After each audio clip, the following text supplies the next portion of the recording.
hati dia tak reti menghadap Tuhan. Ya, dipanggil apa? Tufuliyah, kebudak-budakan lagi. Ya, orang yang dah dewasa makrifat dengan Tuhan, qalbi dia sentiasa, tu isyarat sentiasa dalam lafaz kita apa?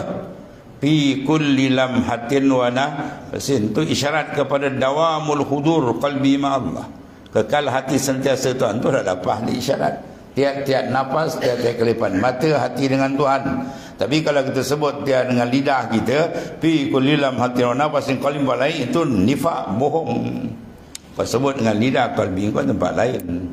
Ya, sama ada Imam Ghazali kata ketika kita baca iftitahus salah, doa iftitah, wajah tu je, kalau kau tak betul tawajuh hati ke Tuhan, Allah Ta'ala jawab kazabta, bohong kau, Tuhan kata. Kau kata menghadap tempat lain, kau hadap macam tu lah. So pentingnya kita repair hati kita tadi.